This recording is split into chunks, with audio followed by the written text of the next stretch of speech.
Assalamualaikum warahmatullahi ta'ala wabarakatuh, saudara-saudara sekalian. Alhamdulillah bertemu lagi kita di channel Siring Jalan, channel Malaysian Respon tuan-tuan. Kepada rakan-rakan yang baru mengikuti channel ini, saya mohon silakan subscribe, like dan share kalau boleh, supaya cakupan kita bertambah luas dan kita boleh membahas lebih banyak isu. Oke tuan-tuan, macam biasa straight to the point. Tajuk kita pada kali ini adalah tentang, sekali lagi, isu parti. Sebagai rakyat Sabah, kita harus menyahut seruan para pemimpin yang kononnya diorang semua tidak mau parti. Semua parti politik bilang diorang tidak mau parti. Begitu juga dengan kita rakyat jelata, kita semua harus bersatu padu, bersatu hati, menyokong saranan kerajaan supaya negeri kita bebas parti. Maksudnya, semua parti, tidak kiralah dia siapa. Asalkan dia parti, kita mesti tolak dia keluar dari Sabah. Tidak boleh kita pilih-pilih, ini parti boleh, ini parti tidak boleh, parti ayam brand boleh, parti limau tidak boleh, itu tidak boleh macam tu, okey? Jadi tuan-tuan, permasalahannya sekarang, adakah kita secara adil mempunyai tanggapan yang sama terhadap semua golongan parti? Rasanya tidak. Kenapa saya berpendapat begitu? Sebab di Sabah ada satu lagi golongan parti, parti kaya yang ini parti yang orang bilang tidak nampak macam parti, tapi mereka tetap parti, yaitu golongan dari Afghanistan. Kenapa saya bilang Afghanistan, bukan Pakistan? Sebab tuan-tuan, dari data pelarian sedunia, International Refugees punya, menunjukkan bahawa yang banyak jadi pelarian adalah orang Afghanistan, tetapi mereka keluar negara menggunakan pasport Pakistan dan India. Okey? Sebab apa tuan-tuan? Saya sendiri pernah berhadapan dengan golongan ini. Apabila kita tanya, adakah dia berasal dari Lahore? Adakah dia berasal dari Peshawar? Dia tidak tahu. Itu nama-nama bandar. Kalau kita tanya tentang nama wilayah, kamu berasal dari wilayah Sindh? Tidak. Wilayah Balochistan? Tidak. Wilayah Punjab? Tidak. Tapi mereka akan menjawab, saya daripada Herat. Herat ini tuan-tuan adalah salah satu bandar yang berpahaman Syiah di Afghanistan. Tengok kenapa diorang banyak keluar dari Afghanistan? Sebab diorang berpahaman Syiah. Orang Syiah di Afghanistan itu kena persecuted, orang bilang. Okey. Selain itu, ada juga antara mereka yang berasal daripada Kandahar. Kandahar adalah bandar pertahanan terakhir Taliban semasa perang Taliban pada tahun 19 yang perang 2002. Jadi tuan-tuan, kita nampak risiko yang kita hadapi sangat besar. Sebab apa diorang ni tuan-tuan jarang dianggap parti? Sebab apabila diorang masuk ke Malaysia, diorang menggunakan saluran yang sah. Masuk sah. Itu kelebihan diorang berbanding dengan parti dari Filipina, dari Indonesia, yang diorang ni masuk Sabah secara sah. Mereka menggunakan dokumen yang betul. Diorang naik flight. Diorang punya pasport kena cop. Tapi yang tidak sah adalah apabila mereka berada di Sabah. Apabila mereka berada di Sabah, secara ajaibnya mereka akan berniaga. Kebanyakannya berniaga. Tapi kita akan menyatakan bahawa diorang ini orang Pakistan. Diorang berniaga sebagai seorang Pakistan yang sudah mempunyai IC Sabah. Nah, ini lagi isu salah satunya tuan-tuan. Kebanyakan mereka mempunyai identiti berlapis yang sangat-sangat meragukan. Tapi kita bahas dulu tentang pekerjaan diorang. Diorang jarang dianggap parti tadi. Pertama saya bilang sebab diorang masuk secara sah.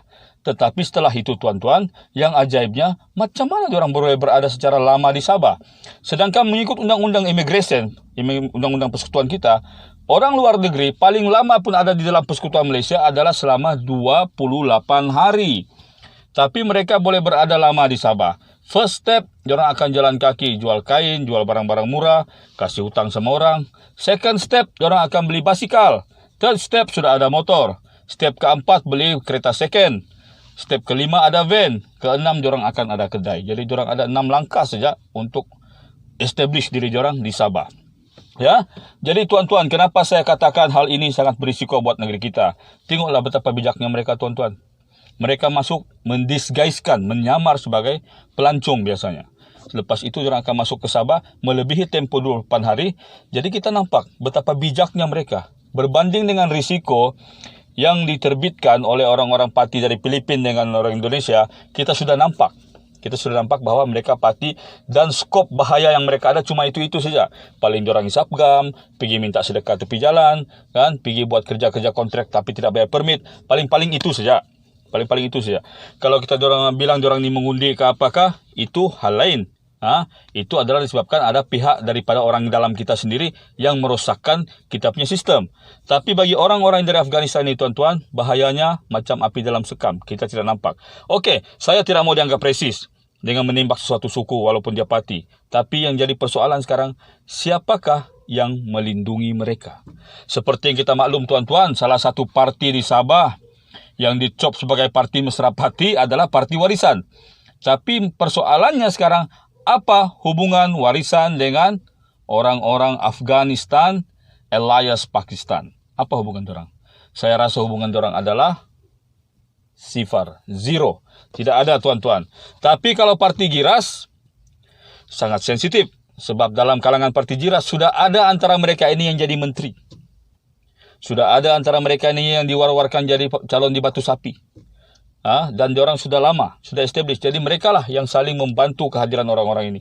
Tengok tuan-tuan, sebagai contoh bahayanya diorang. Diorang ini sangat bijak. Pola pikiran diorang jauh lebih tinggi daripada pola pikiran kita orang-orang timur. Sebab diorang orang pertengahan, bukan orang barat, diorang tengah-tengah.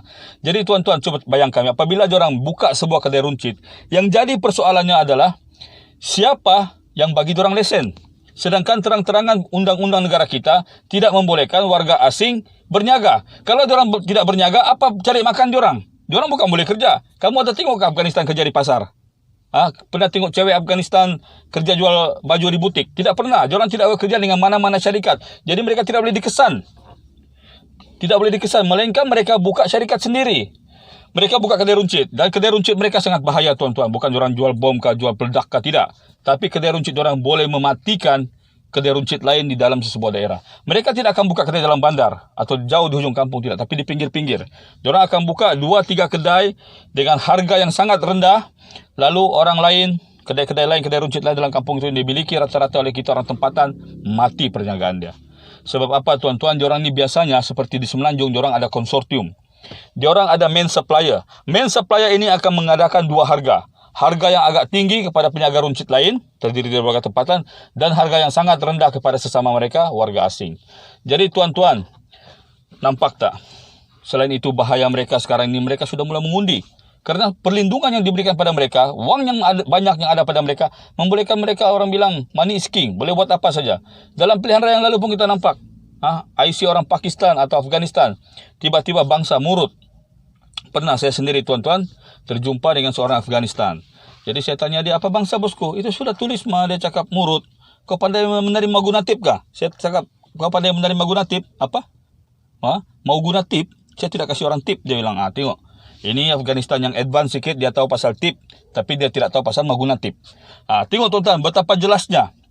Contoh tentang bahaya hal ini. Jadi kita sebagai rakyat Sabah, kita jangan pandang parti yang dari Filipina dengan daripada Indonesia saja. Bahaya yang diorang terbitkan, senang-senang sebenarnya kita boleh kaum.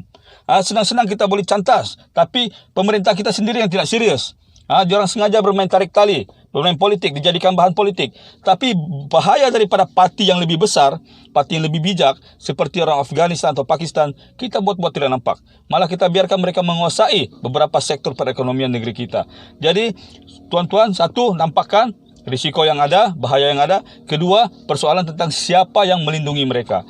Kalau kita cek tuan-tuan, siapa di antara orang-orang established berdarah Pakistan di Sabah, maka kita paham-pahamlah siapa di orang ini kan, dan dari parti mana. Okey tuan-tuan, jadi berhenti menuduh satu pihak, iaitu parti warisan sebagai penternak parti. Kerana kalau ada pun parti yang dekat dengan warisan, mereka tidak boleh apa-apa. Diorang tidak boleh mengundi pun, sebab diorang parti. Tapi orang Pakistan, diorang boleh memanipulasi banyak hal. Orang Afghanistan, diorang boleh menyembunyikan lebih banyak hal.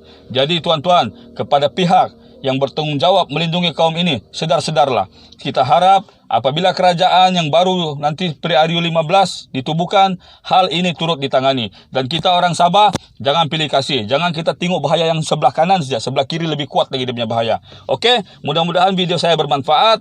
Mudah-mudahan kita berfikir, siapa sebenarnya pihak yang melindungi mereka. Dan kita tahu siapa mereka. Kan? Tepuk dada, tanya selera. Assalamualaikum warahmatullahi taala wabarakatuh.